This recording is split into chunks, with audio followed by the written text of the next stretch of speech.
And our plum lessons to have one for our daily verse. We now at Leviticus chapter 5 in verse 14 up to verse 19. The Lord told Moses what the people must do to make things right when they find out they have cheated the Lord without meaning to it. If this happens, you must either sacrifice a ram that has nothing wrong with it, or else pay the price of a ram with the official money used by the priest. In addition, you must pay what you owe plus a fine of 20%. Then the priest will offer the rams as a sacrifice to make things right. And you will be forgiven. If you break any of my commands without meaning to it, you are still guilty. You can be punished when you realize what you have done. You must either bring to the priest a ram that has nothing wrong with it, or else pay him for one. The priest will then offer it as a sacrifice to make things right, and you will be forgiven.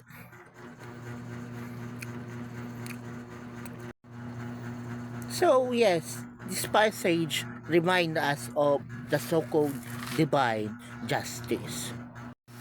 That's why in the Old Testament they use sacrificial animals as a sin offering for them to be forgiven because they are bound by the law that the Lord given them.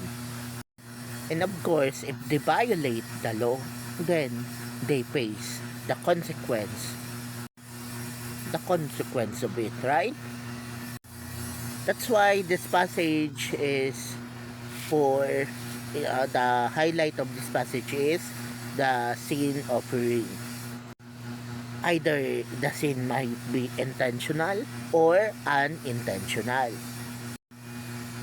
But let us all remember that if God allowed them to give a sin offering, meaning God still give His mercy on them. Meaning that the sin that they commit or the offense or the is mistake that they made still deserve second chance. You see, yes, in the Old Testament, it is indeed harsh. It is indeed a time wherein the law is absolute. No one can twist it. No one can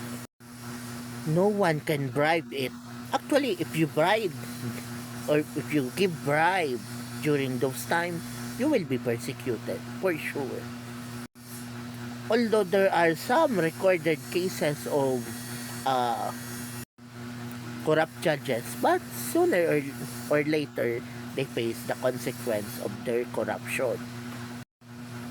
Yes, it exists in the Old Testament, but let us remember the law of the Old Testament is absolute, and if God allowed them to give a sin offering, that means they still deserve the mercy of God. Why? Because some mistake, some sin, some offense don't deserve second chance. Okay? Some should we say some sin will lead to automatic death. It is true in the Old Testament. For example, there's a passage in the Old Testament wherein a child cursed the Lord, and later, of course, during those times there are the so-called court hearings. So yes, there's an existing justice system during those times, and it is find out that indeed that the child cursed the Lord. So, what happened?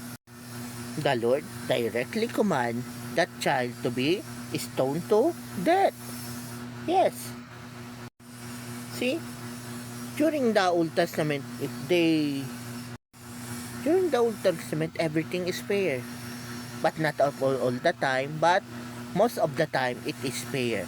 So in that case, the Lord give them, or should we say, give them a command to stone that child to death.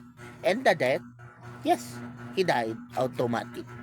So that leads to automatic death. So yes, some sin leads to death, automatic death. And also one of the highlight of this passage is the importance of the so-called ram or the sacrificial animals for them to be forgiven. So that's part of their culture and tradition, and their that is the existing justice system during those times. So we can say that it is now the fines and the penalties in our modern world, okay? So, in the Old Testament, for them to be forgiven, they need to offer a sacrificial lamb. But, you know what the good news is? Let me tell you the good news. The good news is we are now in the New Testament. Okay? Let me repeat. We are now in the New Testament. We no longer practice the sin offering, the burnt offering, the sacrificial offering, the drink offering, etc., etc. See? And if I'm not mistaken, there's the so-called incense offering or fragrant offering. So there were a lot of offering, especially sacrificial offering, just for them to be forgiven. Okay? But you know what? You too are already forgiven by God. But how? How is it that you are forgiven by God? By what means? Or what is His way for you to be forgiven? For you to be pardoned? Okay? So, what is the way? What is the way or the will of the Father for you to be forgiven?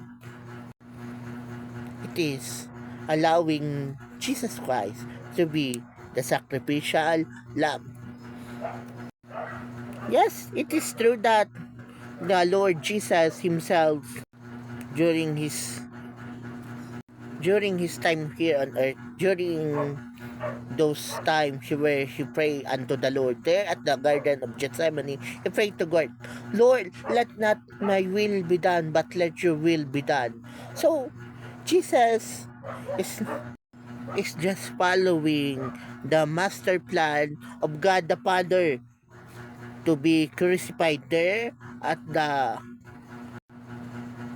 Calvary and to be the sacrificial lamb of God.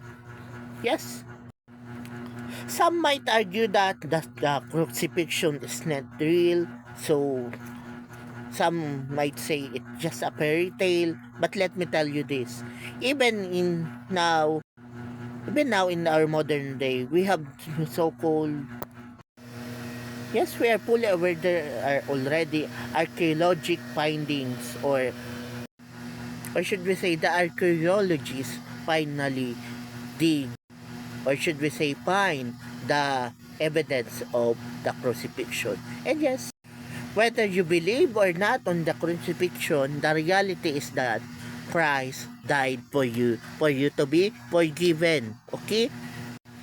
Christ already did his part. He is already crucified there at the cross. His blood is already shed there at the Calvary for you to be forgiven. Now, it is up to you if you want to do your part. And your part is to accept Him as your Lord and Savior. Because only Jesus Christ can forgive and purify you from your sin. Okay? So, if you want forgiveness, just ask God. Just accept Jesus Christ. Okay?